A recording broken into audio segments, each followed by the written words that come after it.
Salam alaikum Azulfillaoun, bonsoir. Nous sommes désolés pour ce retard sur nos programmes dû à un incident technique indépendant de notre volonté, comme on dit, selon la formule consacrée. Nous savions, comme tout le monde, que Hussein Ait Ahmed jouissait d'une grande considération, qu'il était très estimé, littéralement vénéré, par un grand nombre de nos concitoyens, particulièrement dans sa région natale. Mais nous ne nous doutions pas que l'homme jouissait d'une telle estime comme celle que nous observons présentement. Et pas seulement en Kabylie, mais partout, aux quatre coins du pays. J'avoue que j'ai cherché à comprendre, parce que je n'aime pas beaucoup asséner aux gens ces émotions de pacotille rangées en pile dans les rayons des sentiments reniflards, emballés dans des formules toutes faites, comme celles dont on nous a tellement gavés. À chaque fois que des apparatchiks qui avaient usé leur entêtante présence jusqu'à l'acharnement, qui tiraient enfin leur révérence et qu'on nous présentait comme des héros adulés de leur peuple, alors qu'ils ne suscitaient rien d'autre que de la lassitude, lorsqu'ils n'étaient pas cordialement exécrés, comme beaucoup de ceux qui traînent et se prélassent encore aujourd'hui sur leurs trônes usurpés. J'ai donc voulu m'assurer que cette immense clameur, provoquée par la disparition de Hussein Ait Ahmed, était bien réelle, qu'il n'y avait pas de propagande derrière, que les gens n'avaient pas été travaillés par ces campagnes médiatiques qu'on connaît si bien, des machines à faire vibrer le patriotardisme à 4 sous, qui ont pour cible ces foules hébétées dont on chauffe la sensiblerie exacerbée, dont on titille la tendance à l'hystérie. Et j'ai découvert que c'était juste l'inverse. Dès l'annonce du décès, le régime, habituellement si prompt à donner de la grosse caisse, a poussé l'indifférence jusqu'à ne rien changer dans le programme de la télé, jusqu'à Al-Han au Shabab, et des chaînes de télé qui lui sont inféodées. Le régime a très ostensiblement, très visiblement, très évidemment, tenté de noyer l'événement dans une ambiance d'indifférence organisée. Mais l'émotion a été spontanée. De partout, aussitôt que l'information a été confirmée, des voix ont commencé à se manifester. Les réseaux sociaux se sont mis à bouillir. Radio-trottoir, téléphone arabe, téléphone tout court et tous les relais citoyens, pas ceux du régime bien sûr, ont déclenché un tel tumulte. Les réactions populaires ont été tellement fortes que le régime n'a plus eu d'autre choix que de prendre le train en route, voire même de tenter d'en prendre le contrôle, au point où il en a trop fait. Il a voulu se rattraper en essayant de dépasser ce TGV et il a décrété un deuil national de 8 jours, s'il vous plaît. Proposé d'envoyer un avion présidentiel pour rapatrier la dépouille mortelle. Insisté particulièrement pour le faire inhumer au carré des martyrs à côté de ceux qui l'ont persécuté toute sa vie. Le régime venait de comprendre que le peuple savait reconnaître les siens. Il savait reconnaître ses vrais héros, sans qu'il soit besoin d'en rajouter. Qu'il savait les honorer sans qu'on le lui demande, et même contre le gré de ceux qui habituellement le demandent. Et de fait, chose que j'aurais dû saisir naturellement, c'est que Hussein Ait Ahmed a réellement été un homme exceptionnel. Et le mot est faible. Il était de cette envergure d'homme qu'on ne rencontre que très peu dans l'histoire des peuples.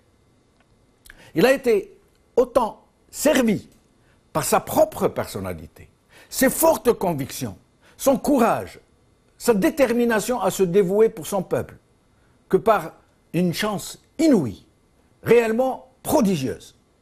Contrairement à nombreux de ses compagnons de lutte, il n'a pas été assassiné, alors que la révolution dont il avait été l'un des initiateurs avait été prise en otage par une faune de grands fauves, de prédateurs, que rien n'arrêtait et qui ont fait un nombre incalculable de victimes parmi les révolutionnaires. Il n'a pas été réduit au silence, comme de très grands leaders révolutionnaires, que les voleurs de feu ont emprisonnés, torturés, assignés à résidence, désignés à la vindicte des crétins, jetés en pâture aux mercenaires de la plume et de la harangue menteuse. Il n'a pas été corrompu, comme le furent certains, malheureusement, de ces grands compagnons de lutte, qui se sont jetés dans les bras du régime, qui tuaient leurs propres frères d'armes, dans le même temps qu'ils volaient la liberté de ceux pour qui ils s'étaient battus. Il n'a rien subi de tout cela, mais pas de façon passive, parce que le régime a voulu le tuer et il ne s'est pas laissé faire. Le régime l'a jeté en prison et il s'en est évadé. Le régime a voulu le corrompre jusqu'à lui offrir de devenir le chef de l'État. Et il lui a ricané au nez le toison du haut de son immense stature de géant. Le régime a voulu le confiner à sa seule région natale, à cette Kabylie éternellement rebelle. Le régime a voulu le pousser à des retranchements identitaires, à la haine des autres compatriotes. Mais Ait Ahmed est resté constant dans sa vision, dans ses convictions, dans son amour pour son peuple, dans son algérianité, sans rien renier de son identité matricielle de grand Kabyle. C'est tout cela qui a fait que les Algériens ont ressenti la mort de Hussein Ait Ahmed avec tant d'émotion. C'est tout cela, cette noblesse d'âme, cet amour pour les siens, pour les Algériens, mais aussi pour toute l'humanité souffrante, qu'on a fait un géant aux yeux de son peuple, de tout son peuple. Aujourd'hui. Le matin, Algérie. Des centaines d'Algériens à Lausanne pour un adieu à Hussein Ait Ahmed. Par H.A. Algérie Focus. Lausanne, une foule nombreuse dont le chanteur Idir rend un dernier hommage à Hussein Ait Ahmed. Par Abdou Semmar. Liberté. Une cérémonie de recueillement aura lieu à Lausanne mardi 29 décembre, rapatriement de la dépouille de Hussein Ait Ahmed jeudi, enterrement vendredi. Par Salim Koudil.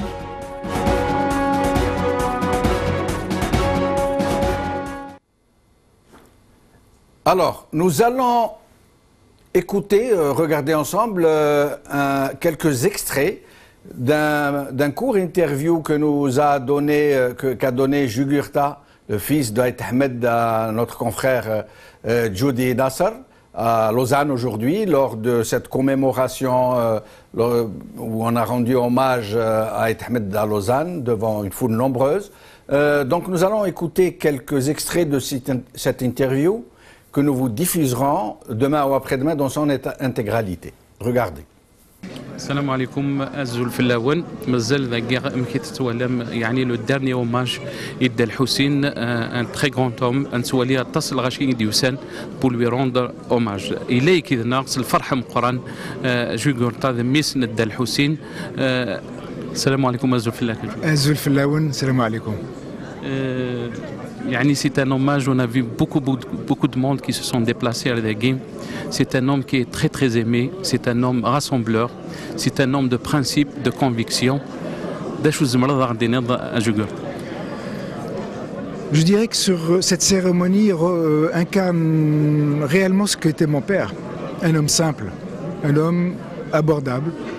Et dans la salle, il y avait des amis suisses qu'il a côtoyés, qu'il rencontrait tous les jours au coin de la rue et qui venaient l'embrasser, qui admiraient l'homme, bien entendu, d'abord parce que c'était le contact chaleureux qu'il avait avec les gens qui les séduisaient, puis aussi l'homme politique.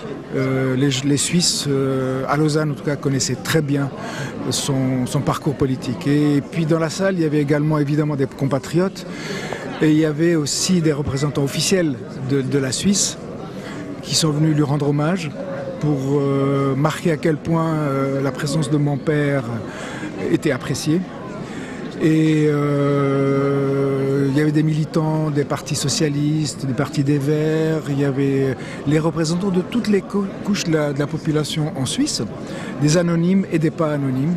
Et s'est dégagé de cette cérémonie une grosse émotion avec beaucoup de simplicité et de sincérité. Je crois que c'est ça qui était l'élément fort de cette cérémonie, c'est que ça ressemblait à mon père, simple, authentique et avec beaucoup d'émotion. Voilà, donc nous vous passerons l'intégralité de cette petite entrevue demain ou après-demain. Alors, nous recevons à présent Zoubida Assoul, président de l'ICP. Zoubida Assoul, merci d'être avec nous. Bonsoir, Jamal, merci à vous. Merci. Vous souhaitez donc rendre un hommage à Aït Ahmed? Absolument. Je profite de cette occasion pour rendre hommage à Hussein Aït Ahmed, qui est une personnalité historique, mais moi personnellement, je préfère mettre l'accent sur son côté militant des droits de l'homme, militant de la démocratie, militant du dialogue, de la construction d'une alternance pacifique. C'est ça qui m'intéresse personnellement. Ça ne veut pas dire que son côté historique ne m'intéresse pas, mais l'historique appartient au passé. On a envie un peu quand même, comme nouvelle génération politique de l'Algérie aujourd'hui, de mettre l'accent sur le présent et surtout sur l'avenir, parce que on a envie que l'expérience de Hussein Aït Ahmed Allah yarhamou puisse servir à notre classe politique nouvellement arrivante sur la scène politique, de s'inspirer de son militantisme, de sa droiture, de sa constance sur les principes, les valeurs auxquelles il croyait. C'est ça qui m'intéresse personnellement. Merci. Mais sinon, comment avez-vous perçu la disparition c'est le dernier des 9, hein, de ceux qui, les créateurs des 6 puis des 9. Lui faisait partie des 3 qui ont rejoint les 6 initiaux et donc qui ont créé, qui ont fondé le FLN et qui ont mis le train de la révolution sur rail. Et c'est le dernier à faire partie de ce groupe qui était en vie. Oui, c'est vrai que c'est une grosse perte, mais enfin, nous sommes des musulmans et nous savons que tous, comme on est, un jour nous partirons.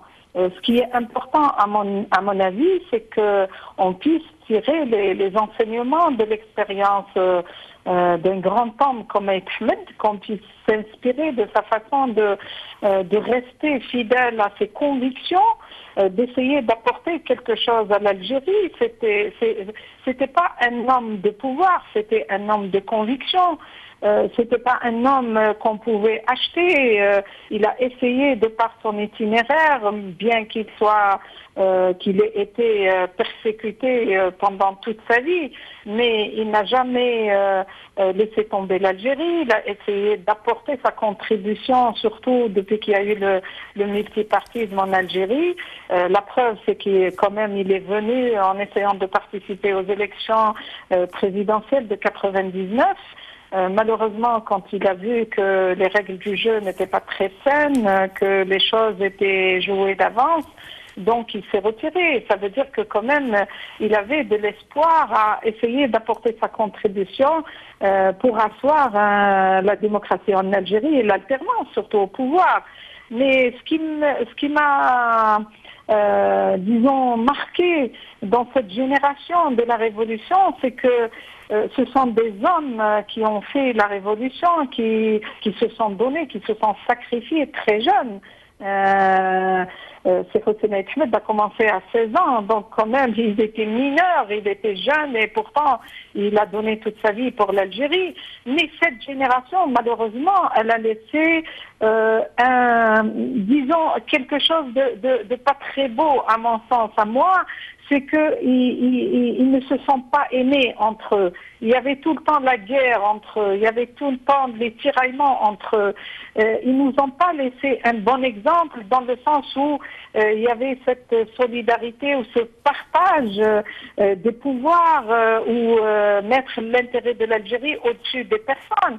Ils ont laissé à cette nouvelle génération de l'Algérie indépendante une génération qui se sont toujours haïs, qui se sont toujours tiraillés, qui étaient des frères ennemis éternellement. Et donc, en fait, même aujourd'hui, regardez malheureusement ce qui se passe dans notre vie politique contemporaine, c'est qu'il y a toujours des tiraillements entre la classe politique. Et ce n'est pas à cause des idées, ce n'est pas pour des projets de société, ce n'est pas pour apporter des solutions à nos concitoyens de leur quotidien ou d'améliorer leur cadre de vie ou de leur donner un peu plus d'espoir, un peu plus de bonne vie. Mais malheureusement, c'était beaucoup plus pour des intérêts personnels ou des intérêts de pouvoir purement mercantiles. Heureusement que Ahmed n'est pas tombé dans ce jeu-là.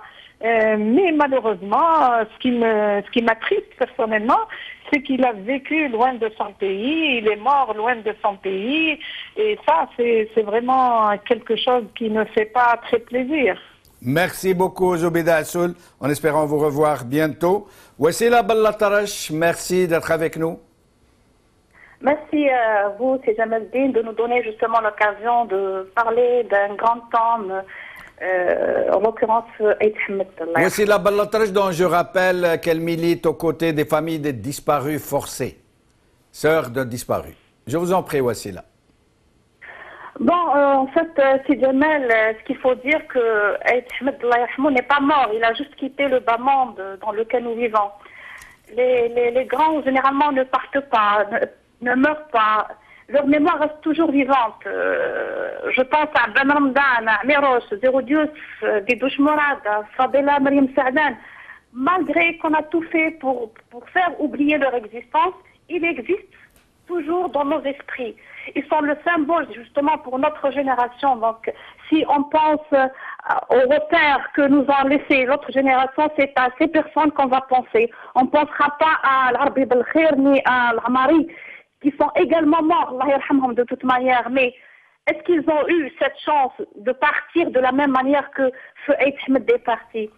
Donc, Ahmed, pour nous, les familles, justement, c'est une autre perte, c'est une seconde perte, parce qu'il a fait partie des gens qui ont dès le départ dénoncé les crimes de ce système.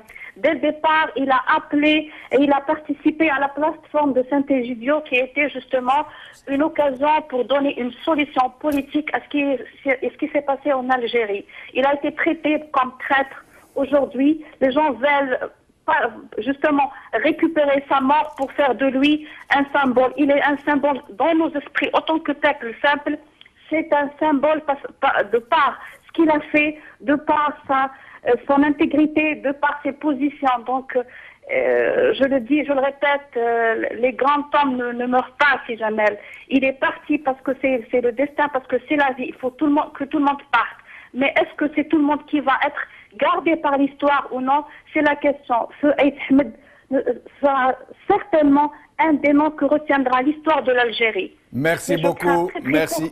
Merci Wassila Ballatarash, merci. Hassan Lossif, journaliste à Paris. Hassan. Bonsoir, mon ami Jamaldine. Merci Hassan, merci d'avoir accepté notre invitation. Alors, vous vouliez vous exprimer sur cette disparition? La disparition de Chérif Houssine, en fait, elle constitue un tournant pour notre pays. Mais j'aimerais accentuer sur l'ultime message qu'il nous a laissé sur l'ultime acte politique qu'il a effectué en choisissant d'être enterré à Al-Hamed auprès de son aïeul Cheikh Mohamed El-Hussein et en refusant d'être enterré à El Alia.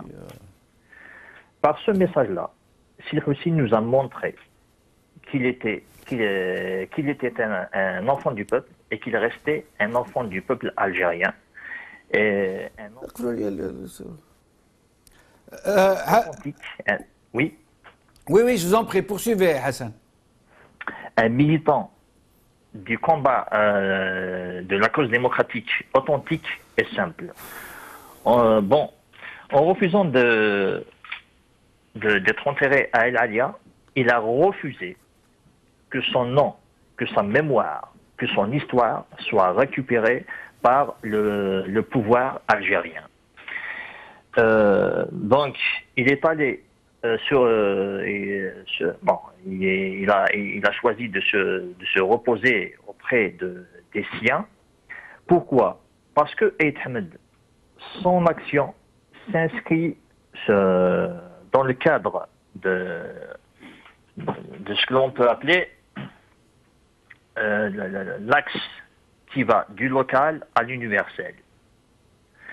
Donc, Aït Hamed, si on veut un petit peu le décrire en quelques mots, même si c'est un exercice très très difficile, c'est la version politique de l'émancipation citoyenne de l'Algérie, de l'Afrique du Nord et de l'ensemble de l'espace méditerranéen et de l'humanité entière. Voilà. Merci Hassan. Merci Hassan pour cet hommage. Je reçois à présent Farid Bouaziz, qui est responsable du bureau fédéral du FFS à Tizi Ouzou. Farid Bouaziz, merci d'avoir accepté notre invitation. Je vous en prie, bonsoir. Bonsoir. Alors, dites-nous, quel est l'état d'esprit, quelle est l'ambiance aujourd'hui à Tizi Ouzou et dans toute la région qui attend le rapatriement du grand disparu? D'abord, on est tous tristes. Tous les Algériens sont tristes aujourd'hui après la mort d'un grand homme qui a tout donné pour son pays. Et malheureusement, qu'est-ce qu'il a eu en contrepartie? Il a eu 50 années d'exil. Il n'a pas pu vivre dans son pays librement. Mais aujourd'hui, on voit une chose formidable, c'est qu'il y a une grande mobilisation pour ses funérailles. Il y a beaucoup de compassion. Les gens, ils sont tous avec nous. Et ce que peut-être les autres n'ont pas pu faire, il a créé un consensus autour de lui. Les Algériens entrent aujourd'hui, ils découvrent. Aujourd'hui, il y a des jeunes qui passent au siège fédéral. C'est des jeunes, ils ne connaissent pas son histoire. Ils me disent finalement, l'Algérie a enfanté un tel personnage. Comment se fait-il qu'on ne le connaît pas? Et ça donne beaucoup d'émotions. Et aujourd'hui, c'est vrai qu'on est triste, mais en même temps, on est content parce que Aït Hamed, c'est quelqu'un qui a vécu simplement, c'est quelqu'un qui est resté simple, il est resté humble, c'est quelqu'un qui est resté près de son peuple. Et c'est quelqu'un, à la différence peut-être des autres, il n'aime pas uniquement son pays, mais il aime aussi son peuple. Voilà toute la grandeur de l'homme. Restez avec nous, Farid Bouaziz. J'accueille à présent Boussaad Aït Hamed, un parent de Hussein Aït Hamed. Merci d'être avec nous, monsieur Boussaad Aït Hamed. Boussaad Aït Hamed.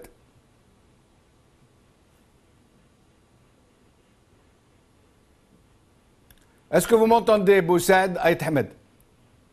Il ne m'entend pas. Avec nous, Nasser Joudi, notre confrère d'El Magharibiya qui se trouve à Lausanne, que nous allons recevoir pour qu'il nous fasse un petit compte rendu de cette cérémonie qui a eu lieu à Lausanne. Nasser, merci d'être avec nous. Salam alaikum. Alaikum salam, Nasser. Alors, Nasser, comment ça s'est passé à Lausanne? Jamaldine, ça a été une journée d'émotion.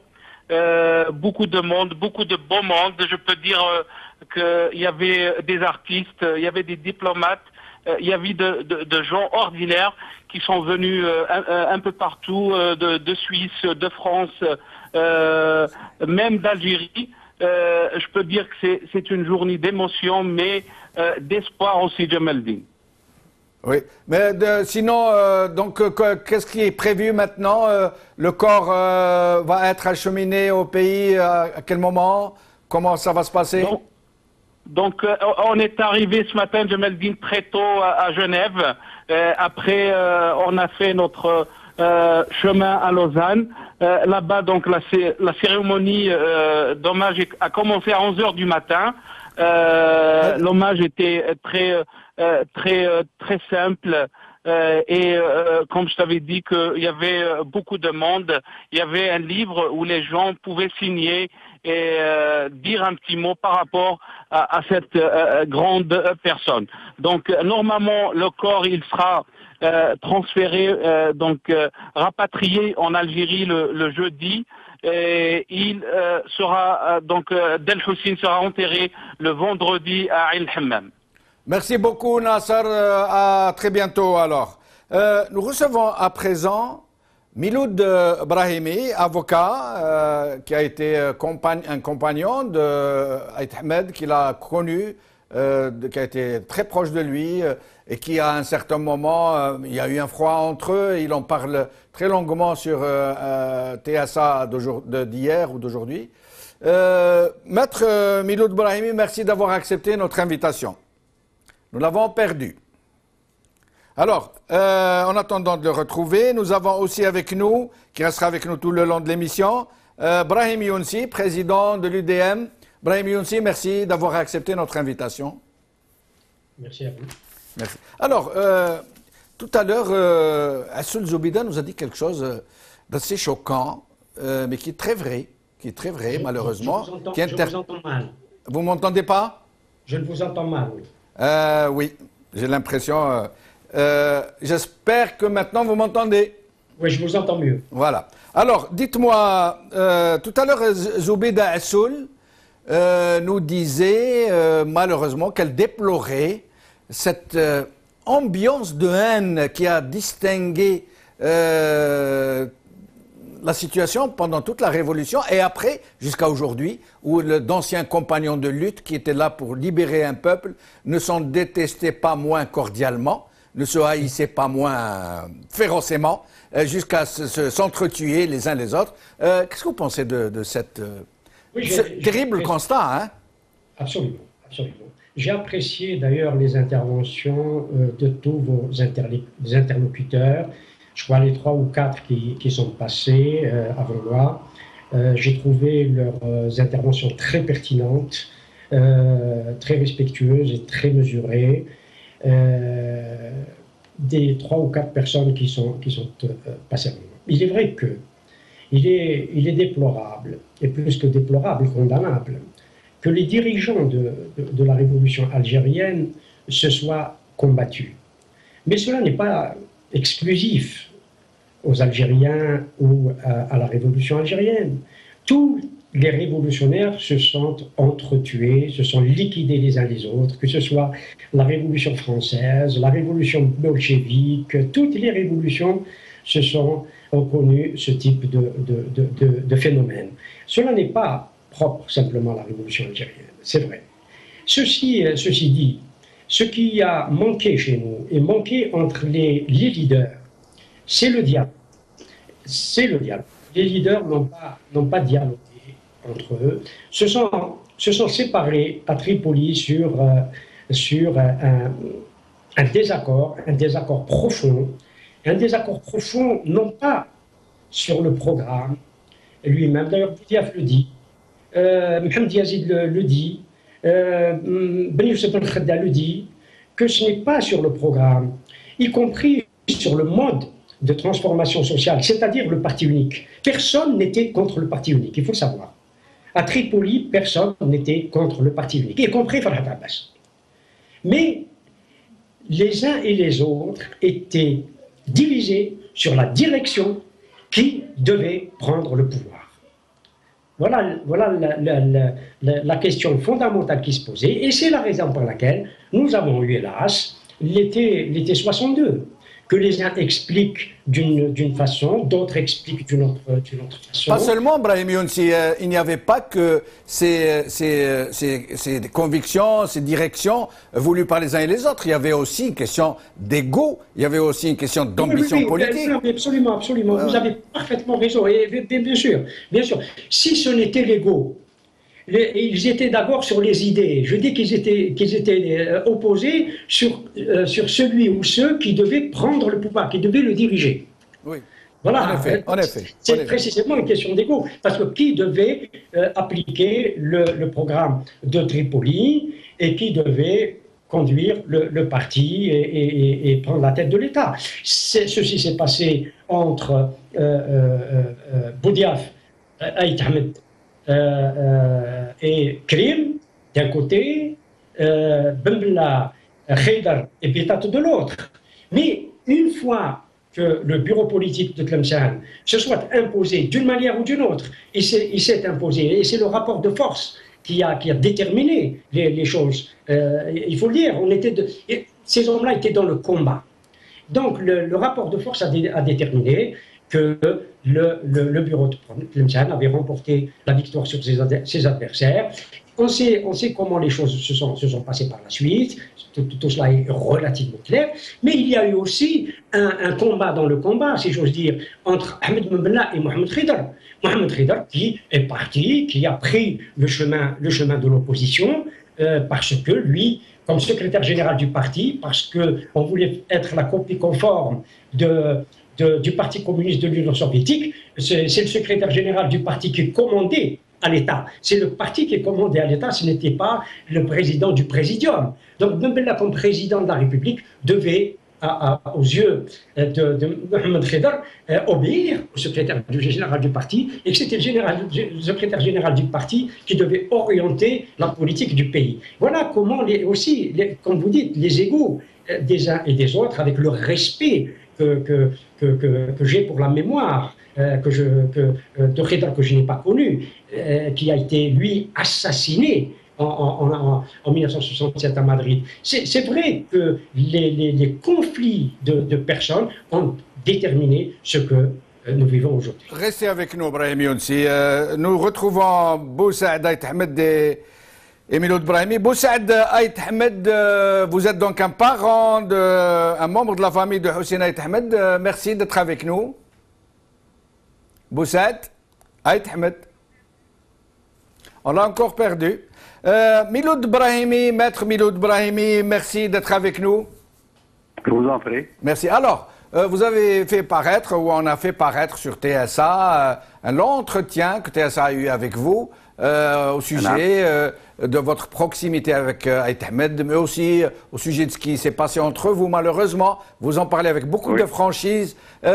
J'aimerais commencer par vous poser une question. Racontez-nous un peu cette péripétie quand vous lui aviez écrit une lettre, vous aviez 16 ans, vous étiez lycéen, et il vous répond en vous mettant un petit billet à l'intérieur. Racontez-nous. Absolument. Écoutez, c'est très simple. J'étais lycéen depuis peu de temps à Nice.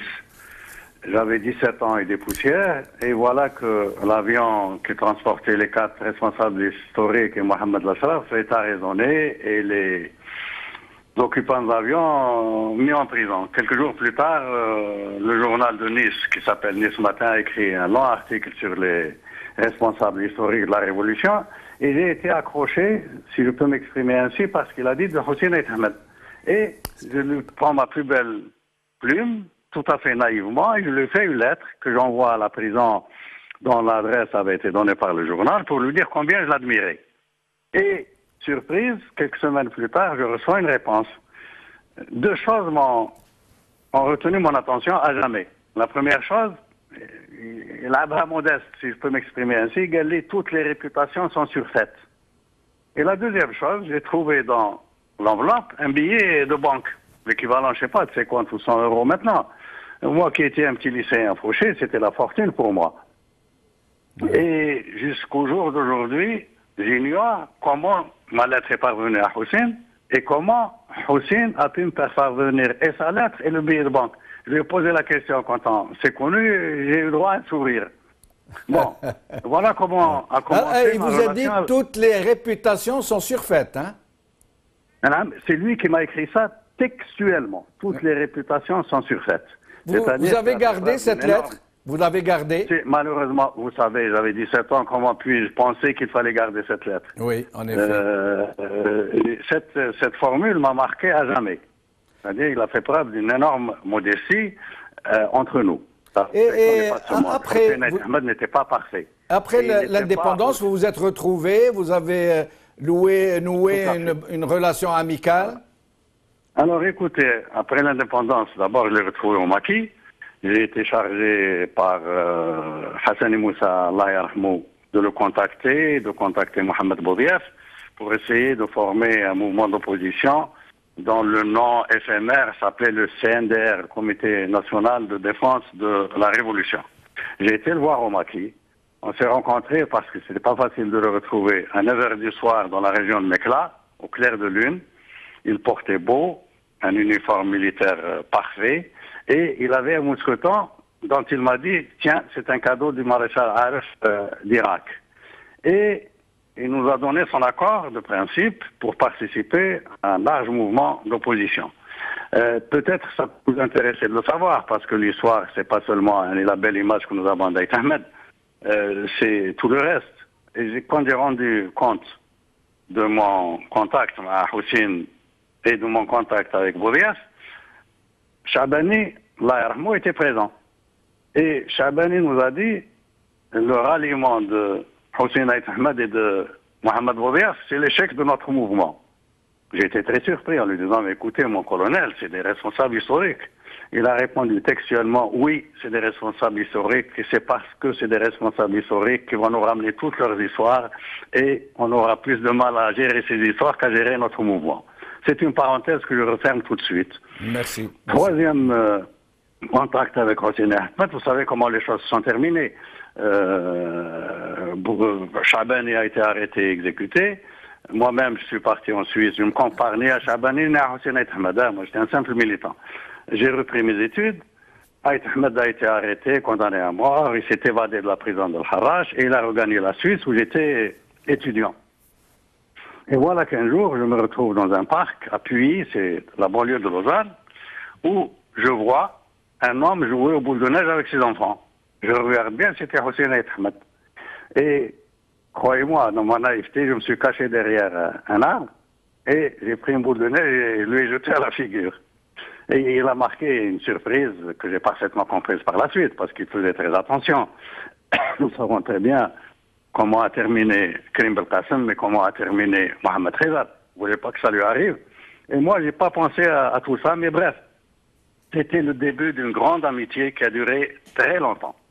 Restez avec nous, Maître Miloud Brahimi. Je reviens à vous dans un instant. Nous avons Boussaad Aït Ahmed. Il y a un problème avec son téléphone, on le perd à chaque fois, donc nous allons le prendre tout de suite. Boussaad Aït Ahmed, merci d'être avec nous. Allô? Allô, Ahlan bek, c'est Boussaad. Dites-nous, vous êtes un membre de la famille d'Aït Ahmed. Alors, dites-nous ce qui se passe, comment se préparent les gens dans le village natal d'Aït Ahmed. Quelle est l'ambiance? Allô? Oui, parlez-nous un peu de la situation dans le village d'origine d'Aït Ahmed. نعم. اتكلم لنا شويه على وش صاير في الفيلاج تاع سي آيت أحمد تاع سي حسين.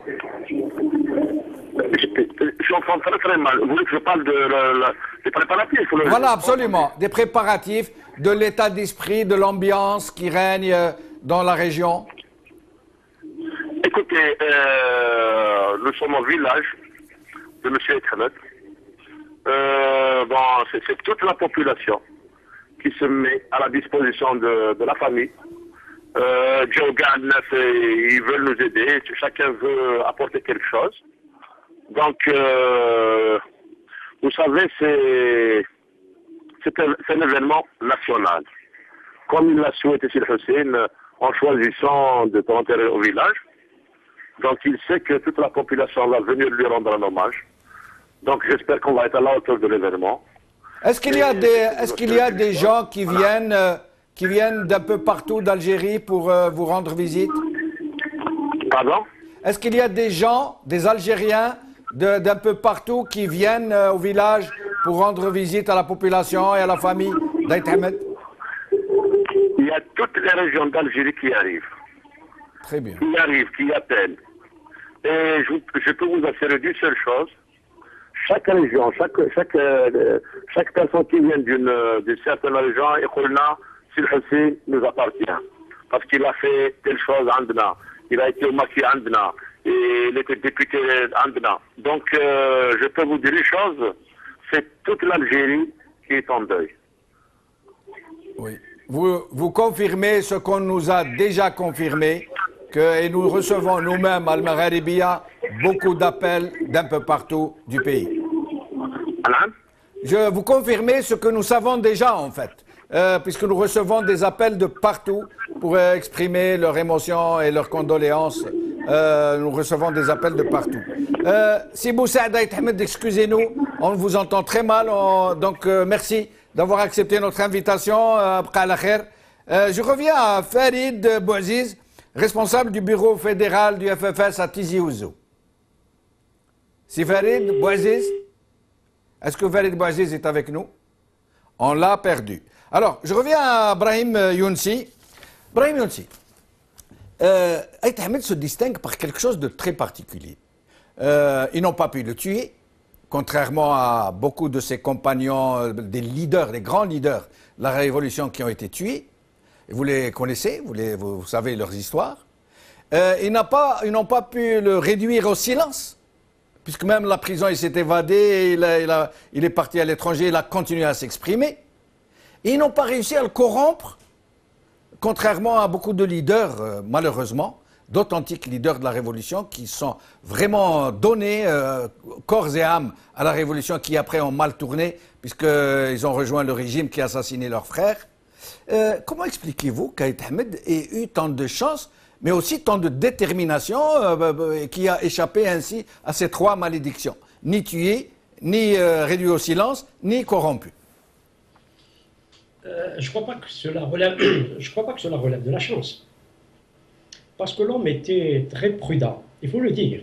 Il était aussi très méfiant. Il avait beaucoup de spontanéité envers les gens, c'est clair. L'homme était très, très approchable, si j'ose dire. Mais il était aussi dans ses contacts, dans ses entretiens privés, etc. Il était très, très, très prudent. Il s'entourait de beaucoup de prudence et de sécurité. Ça, c'est une évidence et c'est la raison pour laquelle je crois qu'on n'a pas pu l'atteindre. Mais si vous me permettez, vous avez parlé de son évasion. Oui. Permettez-moi de rendre hommage à la mémoire des deux personnes. Je dis bien deux, il y en a certainement d'autres. Al-Khadr Rabah, Sir Khadr Rabah, qui a organisé l'évasion, parce que c'était un ami inconditionnel de Hussein Aït Ahmed. Sir Khadr Rabah, qui a organisé l'évasion, et au gardien de prison qui l'a fait évader, qui s'appelle Chouli, et qui est aussi décédé. Ce sont ces deux personnes-là, essentiellement, qui ont pris les risques. D'ailleurs, Chouli a été évidemment sanctionné. Il avait peut-être pris la cellule de Hussein Aït Ahmed, mais il faut rendre hommage à ces deux personnes, dont Sir Khadr Rabah, qui était un monument également du mouvement national algérien. Il y en a eu d'autres qui ont participé très activement, en effet, mais nous ne connaissions pas l'histoire de ces deux personnes que vous venez de citer. Et le gardien de prison, il a fini en prison. Il a été découvert, une enquête avait été faite, on a su que c'était lui qui l'avait fait sortir, et bien entendu il avait écopé de je sais combien d'années de prison, et à la sortie, bien sûr que c'était sa famille, ses proches, ses amis qui l'avaient aidé à survivre, et puis il est décédé de sa belle mort naturelle. Restez avec nous, Brahim aussi, restez avec nous. Nous retrouvons Farid Bouaziz, donc nous avons été coupés. Farid Bouaziz, vous êtes avec nous? Oui. Alors, dites-moi, Le FFS est un grand parti d'opposition. Ce n'est un secret pour personne. Quoique ces dernières années, depuis que Hussein Aït Ahmed était malade, dont on n'entendait plus parler, on ne sait pas ce qu'il décidait, ce qu'il ne décidait pas. De toute façon, je vous entends très mal. Hein. Malheureusement, il y a un problème, il y a un souci. Sinon, donc pour aller droit au but, et là vous m'entendez Oui. Voilà. Alors, dites-moi, le FFS aujourd'hui a devant lui un grand défi. Le décès de son grand leader le met aujourd'hui en pleine lumière. Est-ce que ce parti, ce FFS, je parle fort exprès, hein, pour que vous m'entendiez, est-ce que le FFS va être à la hauteur du défi qui l'attend? Oui, j'espère qu'on va être à la hauteur du défi qui nous attend. De toute façon, on n'a pas le droit de fléchir, et on n'a pas le droit de trahir la mémoire de Hussein Aït Ahmed, parce qu'il nous a légué un grand héritage. Et nous, dans le parti, pour les militants du FFS, Hussein Aït Ahmed reste un repère. Il restera notre repère. On ne va pas changer de ligne d'une virgule. Le FFS restera le FFS. Donc, pour nous, militants du FFS, il n'y a pas de doute. Je vais vous poser la question d'une façon très crue. Vous m'excuserez, vous me pardonnerez, et je ne veux pas troubler ces moments d'extrême émotion, mais je crois que Hussein Aït Ahmed aimerait entendre poser cette question que je vais vous poser. Aït Ahmed a été un incorruptible. On n'a pas pu l'acheter même avec les fonctions de chef d'État. Est-ce que le FFS sera aussi incorruptible que son grand leader? Moi, pour ce qui me concerne, je suis responsable de la fédération de Tizi Ouzou depuis 8 ans. Et je connais très très bien mon parti. C'est un parti propre. Aujourd'hui, il y a des gens qui nous appellent le Front des forces saines. Au FFS, il n'y a que des forces saines. On ne peut pas nous acheter.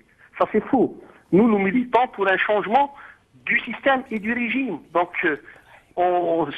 c'est une chose que je ne peux pas imaginer au FFS. Et les responsables du FFS d'aujourd'hui, c'est des responsables qui ont fait un long chemin avec le président Hussein Aït Ahmed. Donc, ils sont déjà formés pour continuer le combat qui nous a légué notre grand-père, notre père, notre guide, notre repère Hussein Aït Ahmed. Merci beaucoup. Nous sommes vraiment dépassés par le temps aujourd'hui. Miloud Brahimi, il ne nous reste plus beaucoup de temps malheureusement. On aurait voulu discuter avec vous beaucoup plus longtemps. Donc le mot de la fin vous revient. Vous avez environ 3 à 4 minutes, je vous en prie, pour continuer de nous parler de Hussein Aït Ahmed.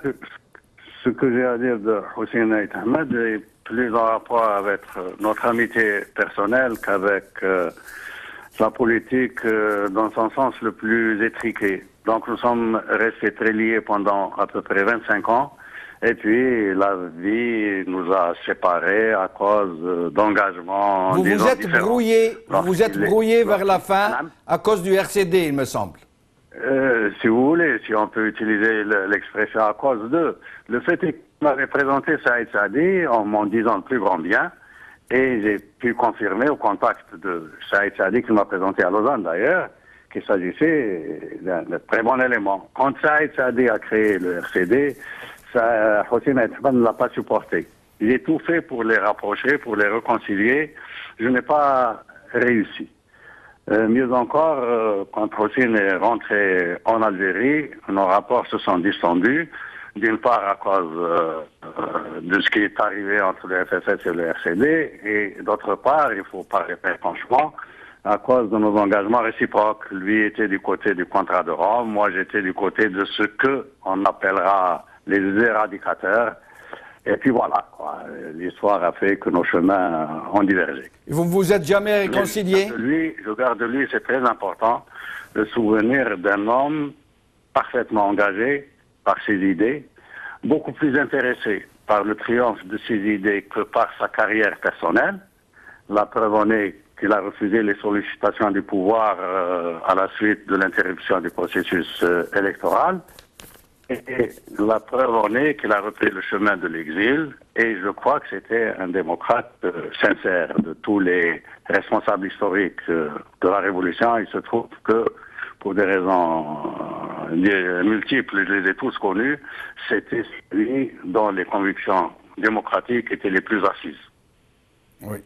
Merci beaucoup. Merci Miloud Brahimi. Je suis vraiment désolé. J'ai donné 1 minute à Brahimi Younsi. Je le prie de m'excuser, l'avoir un peu maltraité. D'habitude, il a le choix du roi, la place de choix. Mais bon. Simplement, je voulais simplement rappeler, peut-être il est encore à l'écoute, à Miloud Brahimi, que les deux ligues, la Ligue algérienne de défense des droits de l'homme et la Ligue que lui-même présidait, moi je me souviens d'une discussion assez sévère entre Hossein Ait Ahmed et Miloud Brahimi, parce que j'étais présent en 1985 au moment de l'adhésion de l'une ou de l'autre ligue à la Fédération internationale des droits de l'homme. Cela a été aussi, entre Miloud Brahimi et Hossein Ait Ahmed, un point de clivage, une rupture assez importante et assez sérieuse. Si vous me permettez aussi de dire, pour terminer, que le lieu que Hossein Ait Ahmed a choisi, d'ailleurs un journaliste dont j'ai oublié le nom, Hassan Lossif, qui a excellemment parlé de cette symbolique, mais la symbolique aussi, c'est que Hossein vient, à mes yeux, de faire un pied de nez à tout le monde. Il se fait enterrer dans un endroit vénéré,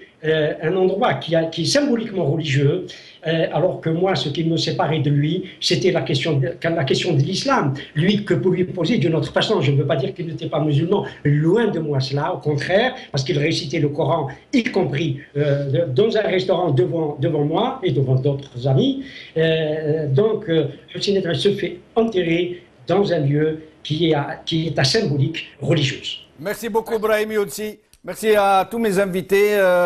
Merci à Miloud Brahimi, à qui on n'a pas donné suffisamment de temps. Je le réinvite avec grand plaisir, tant que ça durera la couverture de cet événement des funérailles de Hossein Ait Ahmed. Je rappelle pour la mémoire que Hossein Ait Ahmed a refusé de se faire enterrer à Al-Alia aux côtés de ceux qui l'ont persécuté et de ceux qui ont assassiné ses compagnons de lutte. Je rappelle qu'il a refusé d'être rapatrié dans un avion présidentiel. Il a décliné l'offre. Je rappelle qu'il a décidé de se faire enterrer dans des obsèques populaires parmi les siens, dans son village natal, auprès des siens. Et je rappelle qu'Ait Ahmed est unanimement salué par tous les Algériens. Merci beaucoup, merci d'avoir suivi cette émission. Salam alaikum, wa khair.